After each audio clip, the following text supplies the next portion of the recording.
we've seen performance in installations around the country for the last 7 years, and we've heard a bit about the ongoing and upcoming CSO mitigation projects and the impact that the technology can have on wet weather flows. And while this is kind of a great start, we know that our technology will have the greatest impact when it's deployed at the watershed scale. Our goal is to partner with CSO communities around the country, that's why we're having this webinar, to provide significant reduction of wet weather flows, and particularly using existing assets. The next slide here. To encourage adoption of this innovative technology, we're offering Opti's CMAC services for $200 a month through December 2017. So why that price? This approximates the price of services at scale, meaning that when Opti is deployed at more than 20 sites within a community, this is really the cost for these types of services. They include 24/7, always-on continuous monitoring and direct control. We saw a question come in that was asking about whether or not the facilities need to be watched and monitored. The key thing for Opti is that it responds automatically without human intervention to what's going to happen with the weather. So the $200 a month covers services that automatically control the infrastructure to get the benefits that you've seen. And that's why the performance is so good. So those services also include encrypted secure data. So the information has to be collected and transmitted. Reporting and web dashboards, so all of the information that's collected, as well as any alerts or remote control is accessible through web dashboards. So this is available kind of everywhere that you have access to the internet. There are email-based alerts as well.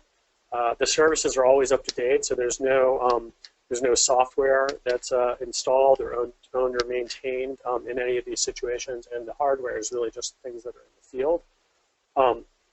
Like I said, manual control and override from a secure web gateway, data service, the available to download data, have all the data available for analysis, and then lastly, public API access, which allows for integration of that data into either web pages or web applications. Basically, your stormwater will be accessible when you want to engage, but most often it's thinking on its own automatically to help address the most complex challenges you have about timing of flows, particularly in combined sewers. Through this partnership, this scale pricing is available to communities that have at least 3 sites that they're interested in retrofitting. So in addition to the services, so the $200 a month just addresses the kind of ongoing services that are provided minute by minute. There are 3 other things, hardware components that are needed for deployment of Opti, and we're providing those as part of this partnership and approach at a fixed price. So specifically, you'll get all of the hardware and the associated commissioning services for $10,000 per site. So if you have one of the assets we talked about and you add Opti, it requires an investment in hardware of $10,000 for the facility, plus paying $200 per month.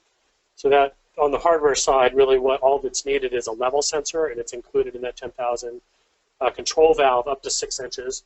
We're not going to buy a 72-inch valve for you for $10,000, obviously. So, but a 6-inch control valve will address, particularly in site connection tanks, a very large facility.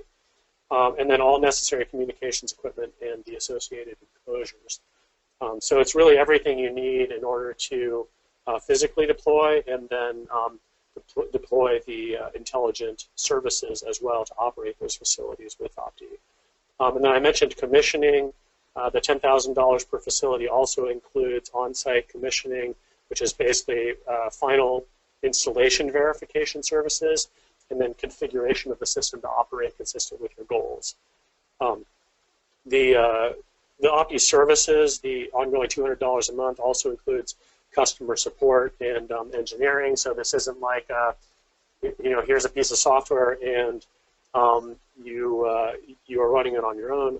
Opti is engaged day to day, providing the service, but also there to support directly the customer as part of those services with expert engineering support and customer service. Lastly, and maybe most importantly to many of you, hopefully, is that Opti is guaranteeing that you will see a dramatic decrease in wet weather flow. So let's look at that part a little bit more closely on the next slide.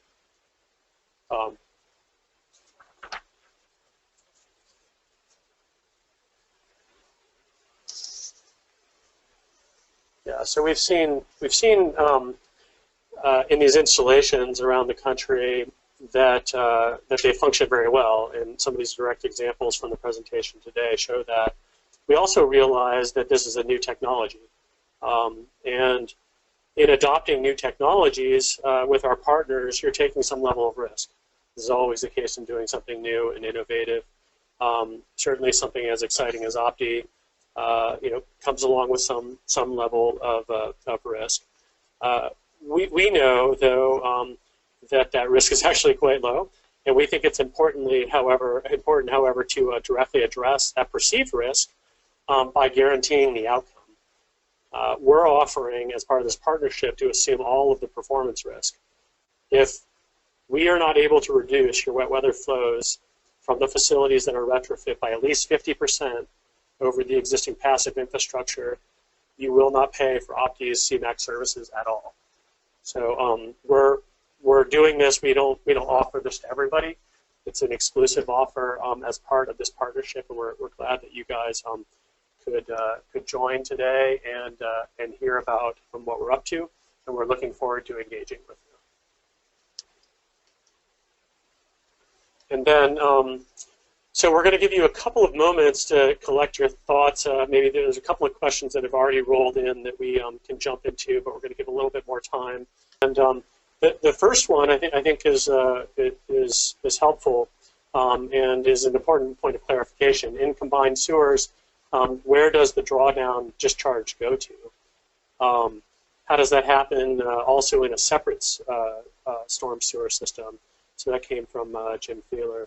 And it's really important. In the overall solution, we're able to discharge to wherever is appropriate. In combined sewers, the critical thing is timing. So in most cases, we discharge, particularly for an existing facility, to where the water already flowed to. So in a site connection or detention system, we're really just controlling the outlet between that detention system and the combined sewer. But we have complete control of the hydrograph. So it's using and modulating the flows to the sewer based on the goals, reducing flooding or minimizing wet weather discharge. In the extreme example, we don't discharge anything during wet weather when you have events that are smaller than the tank volume, and then we modulate it otherwise to the combined sewer. So it's all about timing in combined sewers. In many cases, though, too, as Robert Gu described, there are other places you can discharge water in the urban environment. If there are opportunities to, for example, irrigate green infrastructure or infiltrate, we have some large systems where the overflow and discharge go into large infiltration facilities. That can be done as well. So you can control the hydrograph to green infrastructure or an infiltration facility or to the combined sewer for combined systems. In separate storm sewers, it's also the case that the water is typically discharged to wherever it was discharging before in a retrofit situation. So if you had a dry pond that you were converting to a wet pond, we didn't spend this presentation talking about separate sewers very much, but we would be controlling the hydrograph and, as a result, the water quality, because we could increase residence time to the discharges. But they typically go to the MS4 or to a receiving water, or in the case where there is green infrastructure, and we have a number of places, it might even discharge to a place like bioretention cells or infiltration galleries. One of the most effective things we've done, for example, on flood control is in Minnesota for just outside Minneapolis, we have a large facility, an existing pond that was designed to overflow into an infiltration facility, and Opti automatically makes decisions in real time about drawing that system down to increase the flood storage capacity in the same way that Albany was doing. So that was the first question. There was a question, I think I addressed it partially in the discussion, but I wanted to bring it up again. It was from Jim Pittman about the automatic drawdown of lakes or other storage in cities. And the primary, he wanted to know, does this require a person to be involved to make the decisions? And the answer is that Opti makes these decisions in real time around, makes the decisions in real time around what's going to happen with the weather. For example, the facility in Albany will automatically watch what's going to happen with the weather, and based on the programmed active storage component, so it doesn't have to be the entire volume, but the facility draws itself down to create additional flood storage. The same thing is the case in other places around the country where there are existing impoundments. So these could be water features in parks in particular, a good opportunity, like at Brooklyn Botanical Gardens in New York City. The water features will drain themselves down using Opti to increase flood storage capacity. So the really important thing with Opti is it's not an additional burden, something that you would need to watch, like another app on your phone or another dashboard to pay attention to. If you haven't heard from Opti, you can assume that it is functioning in the way that you have intended and making decisions on your behalf. So the intent is to really improve the performance of facilities and entire watersheds without adding to the complexity and actually simplifying the management of those sets of infrastructure. So the next question is whether or not there is the need for a calibrated hydraulic model in order for the system to work. And I think it's a great question and one that comes up. There is a simplistic hydrologic model in Opti, obviously that we need to convert from rainfall to runoff in order to determine the volumes for drawdown or to determine what's going to happen with the facility filling up over the next 24, 48, 72 hours. But interestingly, a calibrated hydraulic model, because we're doing upstream storage, is not absolutely critical. It can be helpful in some cases, particularly if it's calibrated, to be able to determine how to set up initially Opti for deployment. One of the things that's really interesting that changes the way that we interact with these systems, though, is because every rainstorm and the response of the storage to that rainstorm is monitored and stored. We actually can, as part of the initial deployment and periodic redeployment year to year or month to month, we're able to look at the data and improve the algorithm to improve the performance of the system.